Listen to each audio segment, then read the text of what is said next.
Assalamualaikum warahmatullahi wabarakatuh. Kami dari kelompok Bekasi akan menampilkan praktek debat sebagai salah satu pemenuhan tugas mata kuliah Pancasila dengan dosen pengampu Miss Alia Sabtipro. Baik, di sebelah kiri saya ada tim pro yang terdiri dari Mbak Yudit, Mbak Dewi, Mbak Iis, Mbak Dewi, Sumawati, Mbak Iren, dan Mbak Sri. Kemudian di sebelah kanan saya adalah tim kontra yang terdiri dari Mas Heri, Mas Dimas, Mbak Vina, Mbak Cahaya, dan Mbak Intan. Baik, di topik debat yang akan kami bawakan mencakup nilai Pancasila dalam aspek pendidikan berbasis karakter. Dewasa ini yang sudah banyak sekali beredar bahwa terdapat banyak kasus pembulian yang ada di lingkungan sekolah atau lembaga pendidikan.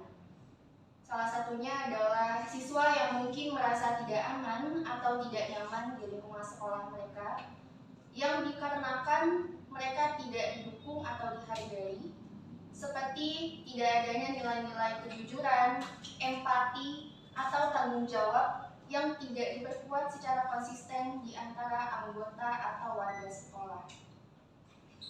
Padahal pemerintah sudah mengeluarkan peraturan yang mewajibkan untuk setiap lembaga pendidikan mengimplementasikan pendidikan karakter di sekolahnya.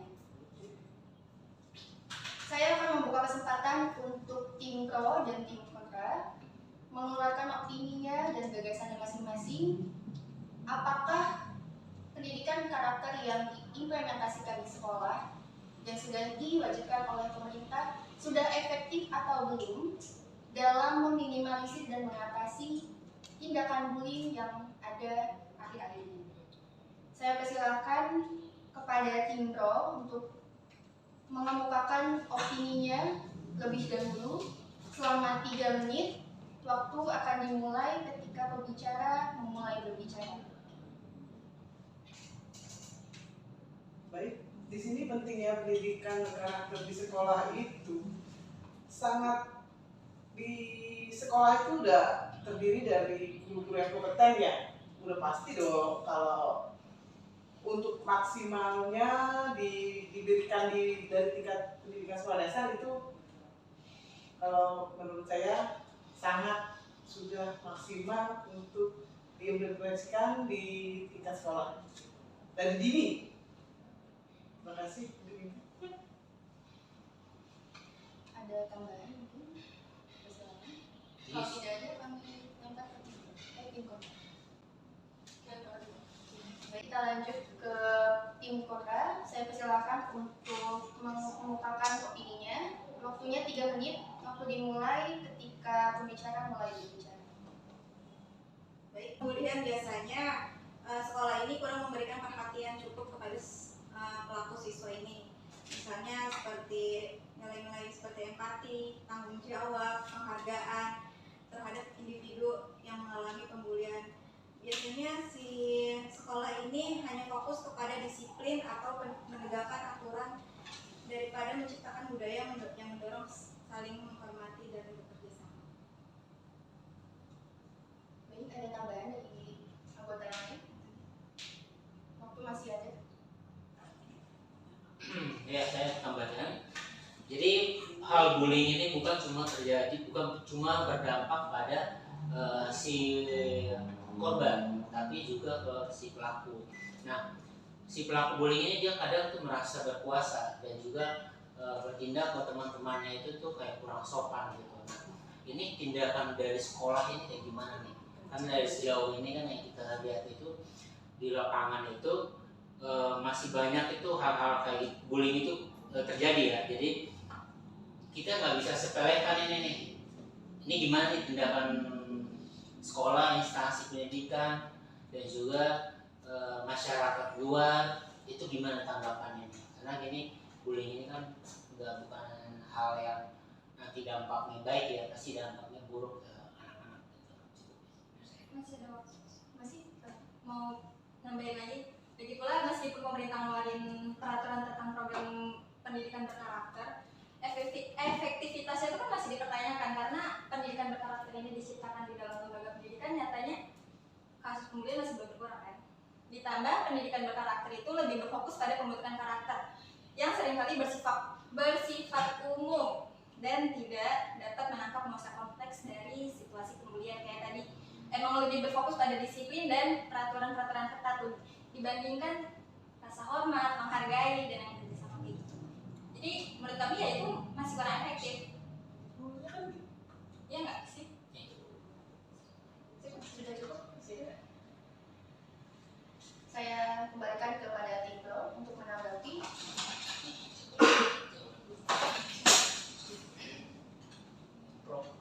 Kalau rule-nya itu kan memang sudah seperti itu ya. Kalau ya kan ya, kalau sekarang rule-nya begitu, tata tertib seperti ini,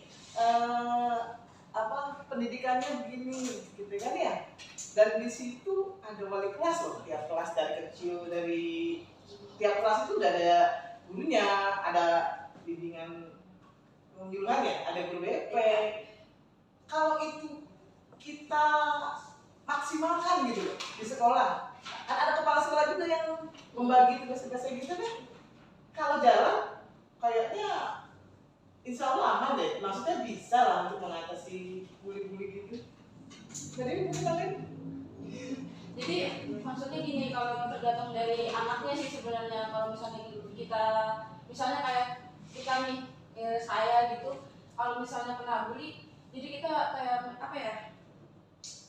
Komunikasi Kayak dia jadi bikin motivasi diri sendiri, ngerti nggak? Oh dibully misalnya, tulisannya jelek apa, berarti kita punya motivasi kayak buat besok harus apa ya, tulisannya harus bagus atau apa, biar jadi kita tuh bisa berkembang gitu di sekolahannya gitu.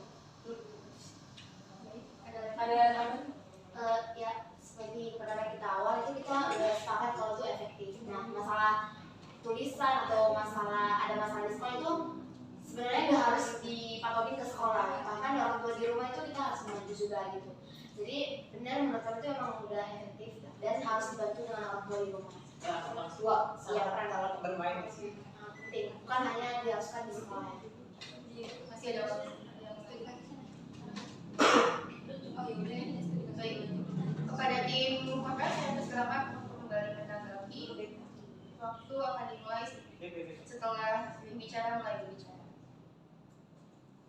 Baik, terima kasih. Tadi yang pendapat dari Bu Dewi, beliau bilang karena ada pembimbing guru BK ya kalau nggak salah. Saya pernah lihat di salah satu sumber, di salah satu media. Jadi guru BK ini dia malam-malamnya ada satu siswa dia curhat mengenai dirinya dia sendiri, perilaku dia sendiri dalam kehidupan sehari-hari. Tapi guru BK ini bukan ngasih wejangan ke dia, malah dia umbar-umbar permasalahannya seperti itu. Kalau seperti itu kasusnya sama aja guru BK itu tidak memberi motivasi kepada siswa-siswanya. Oke, saya nambahin ya. Jadi tadi saya kurang setuju ya dari pendapatnya sebenarnya.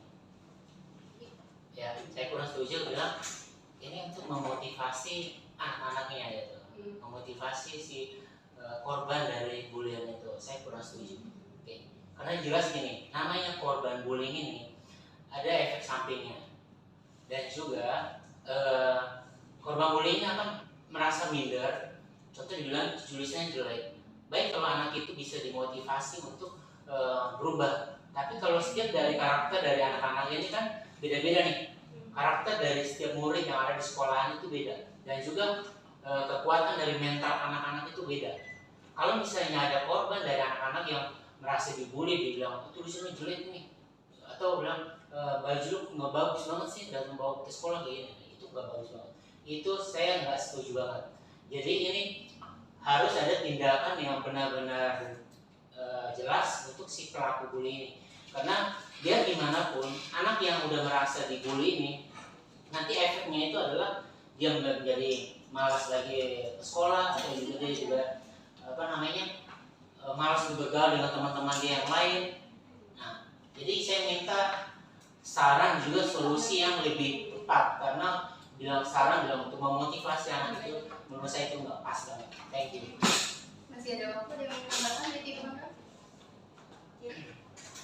Apa sudah cukup?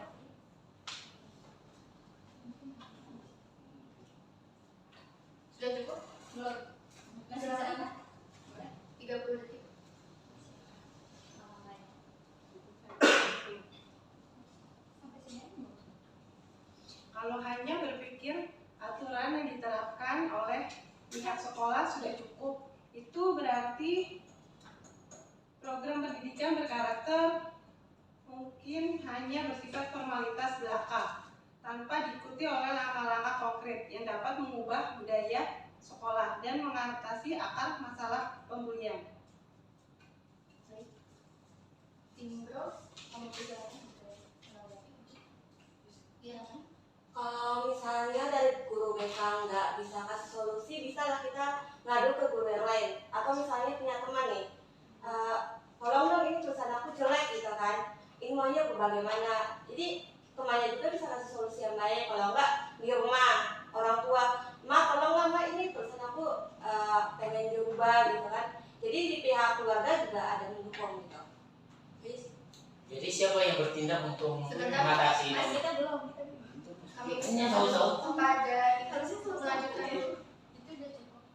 Betul. Itu benar banget yang Mbak Yudi bilang ya. Peran orang tua sangat penting. Anak itu kita di rumah karena kita dengar ya sebagai orang tua, anak saya dibully nih di sekolah. Kita kasih tahu ke anaknya. Dan di situ juga kan gurunya atau wali kelasnya itu kan sudah pasti sudah paling setidaknya seorang guru di kelas dia yang memegang kelas di situ sudah tahu karakter anak ini seperti apa, yang ngatain itu karakter anaknya seperti apa. Itu bisa diatasi dengan gurunya. Kalau memang dengan gurunya sudah tidak bisa, lalu mungkin ketika yang lebih tinggi lagi. Untuk guru BP yang dikatakan Mbak Vina ya, yang kok malah membuka keluar, tidak itu oknum aja deh. Kalau dari kita mungkin itu oknum ya, karena kan guru BP itu ada pendidikannya loh, ada sekolahnya loh, gitu loh. Gak mungkin, ya enggak? Iya. Jadi dituduh sebagai guru BP kalau dia tidak berkarakter, gitu kan, tidak berkompeten. Jadi nggak mungkin dari segitu banyaknya guru masa tutup mata gitu dari masalah bully gini gitu loh. Pasti ada 1-2 guru yang bakal menyelesaikan masalah muridnya sih. Kayak gini saya potong ya. Jadi Sebentar, gue masih ada waktu, Tim Bro. cukup. Udah cukup? Ya saya potong selanjutnya gini. Jadi saya dulu. Saya paling nggak setuju kalau semuanya ini dilimpahkan ke orang tua. Saya punya anak contoh nih. Dia punya waktu belajar di sekolah itu lebih baik dari jam 7 pagi sampai jam 3 sore dia sudah aktivitas di sekolah. Sedangkan dia pulang ke rumah itu udah capek, udah apa segala macam, dia langsung istirahat. Oke, sampai malam atau besoknya dia mengulangi lagi kegiatan seperti itu di sekolah. Nah, saya nggak punya waktu untuk mengcover anak saya untuk nge-handle dia untuk misalnya gimana saya tanya kapan tulisan kamu jelek, saya nggak punya waktu untuk itu. Saya serahkan dia ke sekolah untuk sekolah menangani hal ini. Dan saya nggak mau anak saya dibully hanya gara-gara tulisan dia jelek atau hal lain. Gitu. Dan tidak ingin menambahkan tim kontak. Intinya saya minta gimana kejelasan soal peraturan yang jelas lah. Jangan anak saya dibully. Ya, gimana? Jadi Ya, lanjut. berapa detik? Kalau memang program ini efektif ya Bu, bagaimana kita mengukur keberhasilan program ini, dan apakah ada indikator lain yang lebih kompleks yang harus kita pertimbangkan? Cukup. Kan tadi dibilang katanya dari sekian banyak jajaran guru itu pasti bisa dong kalau misalkan mau ngeluh. Tapi emangnya bisa ngejamin kalau misalkan dari sekian banyak guru yang ada tuh emang berkompeten untuk menjadi guru konseling. Nyatanya kayak yang tadi dibilangin masih ada tuh guru yang menyepelekan apa yang diceritakan oleh siswanya. Bukankah itu berarti menunjukkan beberapa sekolah tidak memiliki sumber daya yang memadai untuk melaksanakan program tersebut? Ya saya setuju tuh, jadi jangan dilimpahin ke orang tua. Cukup. Baik, untuk tim Bro silakan. Mungkin ada komunikasi terbuka antara orang tua dengan guru ya. Bener banget. Jadi orang tua berlibat lagi di situ. Iya Menurut dong. menurut pendapat kita juga tadi nggak semuanya diserahkan ke orang tua dan menurut Mas Harrison tadi nggak ada waktu ya untuk mau ngajarin anak di rumah. Kalau itu nggak usah punya anak. Wah itu nggak bisa kayak gitu dong. Ini, Nggak bisa. Anak saya udah disekolahin. Saya udah bayar sekolah. Nggak boleh kayak gitu. Langsung tinggal kesehatan yang berbaik itu.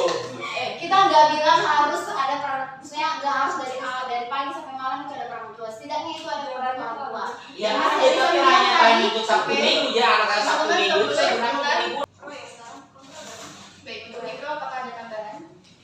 Kan bisa juga dilibatkan orang tua kan, misalnya gini, ini anaknya ini dibully kan, harusnya wali muridnya itu bisa nelpon ke orang tuanya menanganin yang dibully itu, kayak gitulah. Mungkin maksudnya konsolidasi antara orang tua yang bermasalah dengan yang bermasalah gitu loh Bang. Jadi konsolidasi antara orang tua anak yang bully dengan orang tua yang Kena bully. solusinya mungkin gitu. Pakai cara adem aja dulu gitu Andri. Nah, maksudnya gini, yang namanya orang tua ngasih anak ke sekolah harusnya nggak boleh lepas tangan gitu aja bang. Itu maksudnya. Masa dari pagi sampai sore nggak ada peran orang tua di dalam satu hari aja, nih jangan bilang 1 minggu, dalam 1 hari masa nggak ada peranan orang tua? Nggak mungkin dong. Orang tuanya itu jahat. Pastinya kan ada malam kan, pasti ada istirahatnya orang tua kan. Nggak mungkin lah lepas tangan, bener. Iya. Misalnya juga makan malam aja, pasti ngumpul lah ya kan. Kalau makan malam pasti ngumpul anak-anak sama orang tua. Nah di situ pasti kamu nanya lah sama anak kamu, ini gimana tadi di sekolah gitu. Gak mungkin lepas tangan orang tua, apalagi udah tahu anaknya dibully, masa guru-guru gitu nggak ngabarin? Ya setidaknya sebelum abangnya kerja anaknya sekolah kan mesti ketemu juga. Baik, Jadi itu Mungkin nih peran guru ya kalau di sekolah itu minimal menyelipkan pesan moral di setiap pembelajaran, memberikan contoh yang baik begitu. ini mana? Silakan. Mas Heri mungkin yang sudah punya gagasan. Atau Nah, ini mikir.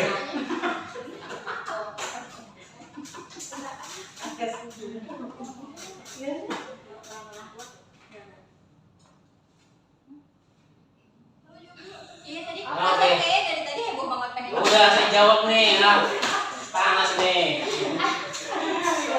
Gini ya, saya punya waktu kerja dari jam sekian sampai malam. Jam berapa tuh kira-kira? Pagi, anak Jam saya. berapa? Pagi, jam Ya pagi 7. jam berapa? Jam 7, jam 7 saya antar anak saya sekolah, saya sekalian berangkat kerja. Pulangnya saya sudah malam. jam. Malam jam 10 malam. Anak saya sudah istirahat. Saya nggak punya time untuk ngobrol dengan anak saya. Oke? Ya. Dan saya punya time untuk ngobrol dengan anak saya itu hanya di weekend, Sabtu dan Minggu. Itu pun saya pergunakan untuk kami liburan. Entah ke mana gitu, ke mall, ke Lanjut. kampung, kali, mancing. Bang. Bisa aja loh. Jadi saya nggak mau mengurusi hal sekolah saya, anak-anak saya di sekolah gimana. Intinya anak saya laporan ke saya nih ada tindakan bully. Pak, anak saya, Pak, saya di sekolah dibully nih, begini-begini nih. Saya mau sekolah ini harus ambil tindakan. Jadi jangan dilupain ke orang tua. Gitu. Oke? Baik, ada tambahan? Oke, mungkin kalau misalnya peran orang tua itu sebenarnya penting banget Pak Heri. Mau sesibuk apapun, kita sebagai orang tua tetap harus peduli dengan anak. Kontra. Iya, nggak apa-apa. Maksudnya meluruskan aja. Cuma di sini peran orang tua peran guru juga sebenarnya penting. Tadi kan Bu Sri bilang ya, kalau misalnya komunikasi, ya harus komunikasikan antara orang tua dan anak biar terbuka. Cuma di sini juga ada tadi kasus juga. Sedangkan si muridnya ini kena bully dari temannya, tapi si murid gurunya ini malah menutupi. Gimana ceritanya? Kalau seperti itu di dalam komunikasi juga wali murid ini malah menutupi dari kasus tersebut sampai tidak terdengar dari teman-teman pun. Akhirnya ya karena kasus ini terlihat anaknya di babak belur, ada satu kecelakaan, akhirnya mau gak mau dari guru-guru yang lain jadi bertanya-tanya ini kenapa, ada apa. Dan sedangkan dari anaknya ini dia juga pasti pulang sekolah cerita tentang keadaan di sekolahnya seperti apa. Tapi udah cerita juga ke wali muridnya, tapi dia hanya skip, tidak ada tindak lanjut. Gimana kan sekolah di sini? 40 detik tersisa, silakan. Jika ada tambahan. Dari studi kasus yang barusan disebutin bisa tunjukin dong kalau misalkan emang gurunya nggak kompeten. Berarti pemerintah nggak bisa dong jadi pendidikan berkarakter ini diterapkan di sekolah dengan gurunya sendiri yang tidak kompeten untuk membimbing, mengkonseling muridnya. Ya kan? Terus gimana cara ngatasinnya? Haruskah gurunya yang dibimbing dulu? bisa ke speak up gitu ya Kerdiknas. Iya.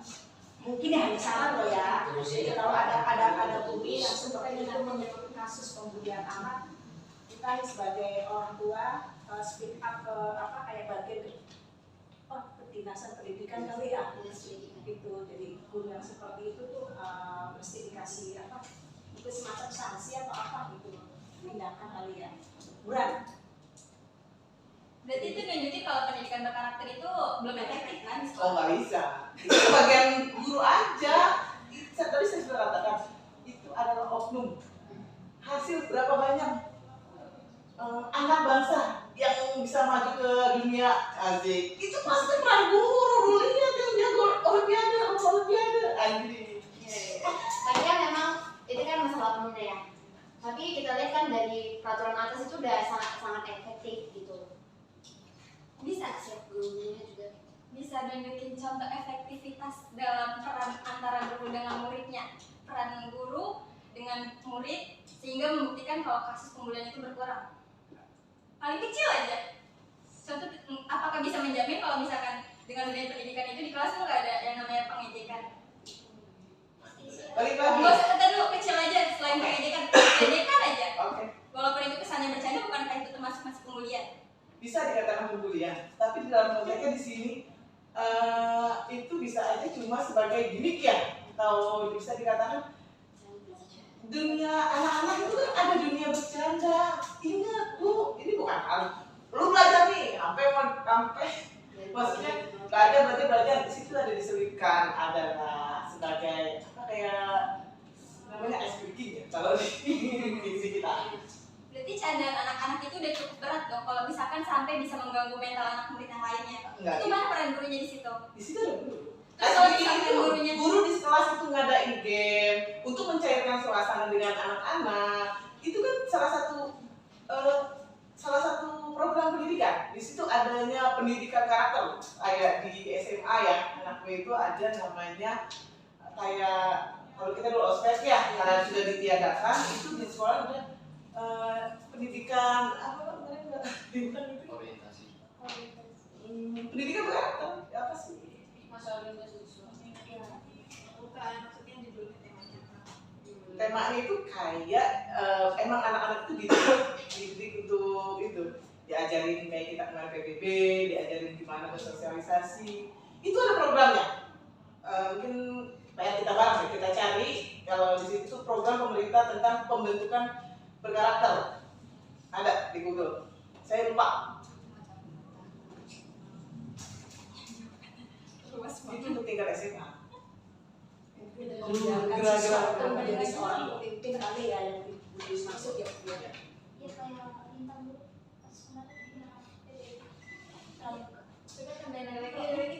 tambahin lagi pokoknya coba tolong meyakinkan kami kalau misalkan peran guru itu ada penting dalam kelas. Maksudnya ada tadi Bahasa saya sih ngomongnya kayak seakan-akan di sekolah itu gurunya benar-benar tutup mata sama sekali ya. Cuek banget ya. Tapi kan nggak mungkin dong, masa di dalam hati diri kita sendiri nggak ada sih satu sedikit pun gitu kayak nolong ini satu murid gitu loh tentang bully. Nggak mungkin dong. Semua guru misalnya 20 orang guru lepas tangan gitu aja kalau ada bully, kayaknya menurut saya nggak mungkin sih. Itu menurutku. Jadi kak saya nanya cara apa aja nih yang udah guru lakukan ke kita gitu. Nah ini menurut pengalaman saya ya. Saya di SMA dulu itu ada sesi curhat dengan 5 guru. Di dalam satu kelas itu dia datangin ke kelas kita dengan 5 guru. Nah kita itu milih untuk siapa kita curhat gitu. Dan kita ketika curhat itu melalui ini kertas. Nah ketika kita curhat dan situ kita diminta untuk ada masalah atau enggak, dan guru itu memberi solusi gitu. Nah saya sendiri kemarin memberikan masalah saya dan di situ guru itu menjawab masalah saya dan bahkan dia masalah itu sama sekali tidak tahu guru yang 5 itu ataupun teman-teman itu sendiri gitu. Rahasia. Iya, itu rahasia, benar-benar rahasia gitu. Dia saya ngasih tahu masalah saya, dia ngasih tahu solusinya yang terbaik buat saya. Itu masalah pribadi yang kamu curhat. Iya. Hubungannya dengan pembulian gimana? Kan tadi Mbak bilang apa? Peran seorang guru Peran seorang guru gimana? contohnya apa gitu. Nah yang saya pernah alami ada kasus ini gitu. Peran guru itu sangat bukan minus semua gitu, karena tadi menurut pendapatnya semua rata-rata guru itu kayak tutup mata, iya pas tangan cuek dengan dengan siswanya sendiri gitu. Nah bahkan yang saya alami itu enggak. Iya. Oke setuju. Kami udah setuju untuk urusan yang kalau guru mau mendengarkan curhatan muridnya itu kami setuju. Dan kembali ke bullying, kan tadi bilang dari sekian banyak pasti ada salah satunya bakalan bersifat juga ya. Kalau gitu biasanya ini satu murid ada satu wali muridnya, wali kelas ya, satu wali kelasnya kan nggak peduli, baru dari wali kelas lain yang baru peduli. Itu kan berarti pas kasusnya sudah merambat ke permukaan baru ada yang lirik gitu kan. Kalau misalkan itu udah parah baru ada yang lirik, sama aja bohong sih. Enggak dong. Kenapa? Dari SD kita udah mengenal SD di sekolah guru, balik lagi kata guru, digugu dan ditiru. Kalau dia jelek gak akan menghasilkan orang-orang hebat di Indonesia. Kedua, pendidikan Pancasila dari kelas 1 SD udah dikasih. Emang dasar anaknya aja, kalau yang dia membuli temennya itu kembali lagi ke karakter si anak. Dan dia mungkin kurang pendidikan dari orang tuanya. Orang tua di sini sangat penting. Di situ orang tua, mana lu sebagai contoh anak-anaknya? Kok anaknya seperti itu dibiarkan? Apa menambah? Masa orang tua disalahkan? Enggak disalahkan. Orang tua harus ada gitu, bukan disalahkan. Jadi sebelum masuk ke sekolah nggak mungkin dong itu anak lahir langsung ke sekolah, pasti kan ada sebelum masuk sekolah udah dididikan. Nah itu tergantung dari orang tua nih. Misalnya kayak bapaknya dari pagi sampai malam nih kan kerja, berarti itu dari dia sebelum lahir udah kerja kan? Ya itu dari situ udah salah. Kenapa dari pagi sampai malam? Kenapa nggak kayak misalnya pas sebelum dia sekolah itu dididik nggak benar, jadi di sekolah tuh bisa berjalan biar ini biar nanti anaknya biar ini, jadi ditata sebelum dia masuk sekolah kayak gitu. Oke, baik kita ulangan ya. Jadi intinya kami sebagai kontra tetap tidak setuju dengan solusi dari kalian. Ya, kami lebih setuju dengan peraturan apa yang lebih efektif kalian lakukan supaya anak didik di sekolah itu tidak terjadi hal pembulian. Gitu. Terima Itu kasih. menanyakan pesan moral di setiap pembelajaran minimal itu. Ya, tapi sebenarnya ini yang tadi kita bahas itu bukan hanya pembulian doang, kan judulnya aja pendidikan berkarakter ya. Itu bukan hanya pembulian doang dari kasus tersebut.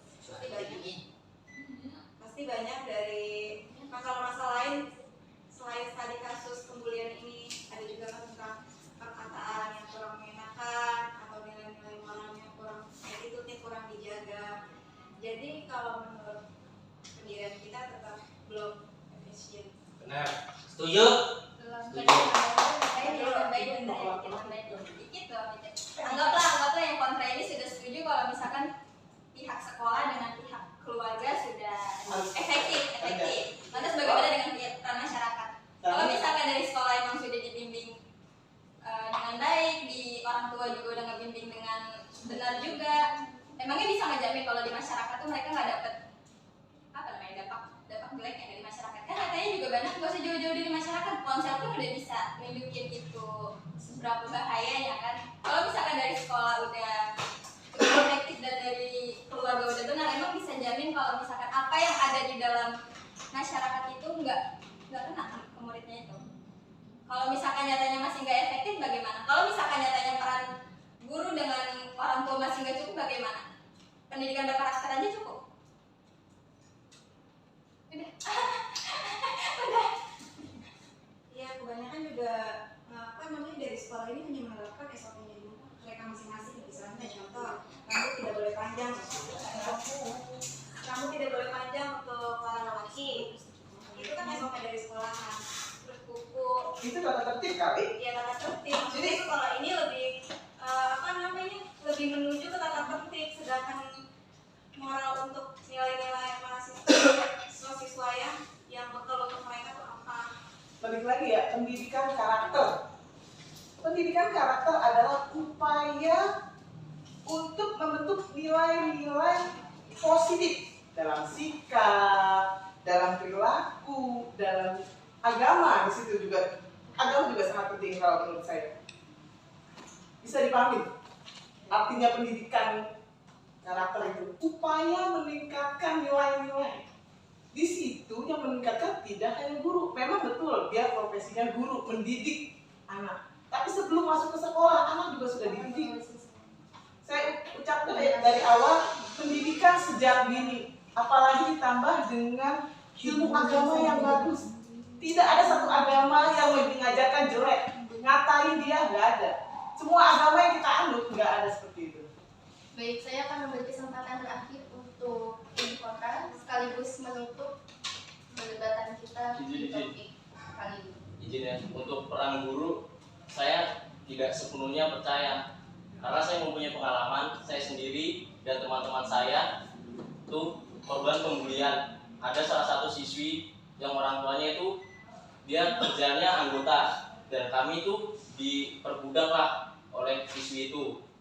Maksudnya kami, saya dan teman-teman saya, dan kemudian kami itu lapor ke guru, tapi guru itu tidak memberikan respon gitu, ya dibiarin aja gitu.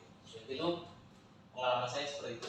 Ya, jadi tetap instansi pendidikan sekolah peran guru diutamakan, bukan peran keluarga. Siap. Langsung kesimpulan. Siap. Izin. Sebentar. Oke. Masih ada dari kontra? Oke. Terima kasih atas semua opini yang telah dikemukakan dengan sangat baik. Saya berikan waktu untuk masing-masing tim menyusun kesimpulan dan akan saya persilakan secara bergantian. Silakan didiskusikan. Masuk ke tahap akhir yaitu penyampaian kesimpulan dari kedua tim. Saya persilakan untuk tim pro terlebih dahulu. Dia tetap setuju bahwa pendidikan berkarakter itu sebenarnya dimulai dari rumah sebelum masuk ke sekolah. Peran orang tua sangat penting dalam membentuk karakter seorang anak sebelum mereka menjadi seorang murid. Cakep. Baik. Kami persilakan untuk tim kontra menyampaikan kesimpulan. Ya, baik, dari tim kontra kami tetap tidak setuju sepenuhnya karena meskipun tujuannya baik, implementasi pendidikan karakter seringkali masih menimbulkan ketidakpastian mengenai efektif program tersebut. Saran dari kami berpendapat lebih baik penanganan kasus pembulian atau studi kasus yang lainnya lebih menekankan pada pendekatan yang spesifik dan personal yang tidak selalu dapat dicampur oleh program pendidikan berkarakter secara luas. Setuju. Baik, terima kasih tim pro dan tim kontra. Sebagai penutup, mari kita merenungkan kembali pada diskusi yang telah kita lakukan hari ini tentang peran pendidikan karakter dalam menghadapi tantangan serius seperti kasus pembulian di sekolah-sekolah di Indonesia. Diskusi ini menunjukkan bahwa sementara pendidikan karakter dapat menjadi alat yang sangat penting, dan kita juga harus mempertimbangkan faktor-faktor lain yang mempengaruhi dinamika di dunia pendidikan. Terima kasih, saya ucapkan kembali. Kita telah mendengar argumen dan sanggahan dari kedua tim mengenai topik debat kita hari ini, yaitu apakah program pendidikan karakter sudah efektif dalam mengatasi dan meminimalisir tindakan bullying di lembaga pendidikan. Kedua tim telah menunjukkan kemampuan berpikir kritis, berkomunikasi efektif, dan berkolaborasi untuk bekerjasama mengemukakan opininya masing-masing. Karena tidak ada juri dalam debat ini, maka tidak ada penilaian dan keputusan yang akan diumumkan. Namun saya harap semua peserta debat dan penonton dapat menerima tanggapan dan masukan dari apa yang telah kita diskusikan hari ini. Sekian dari saya, Isna sebagai moderator. Terima kasih atas perhatian dan partisipasi tim pro dan kontra. Wassalamualaikum warahmatullahi wabarakatuh.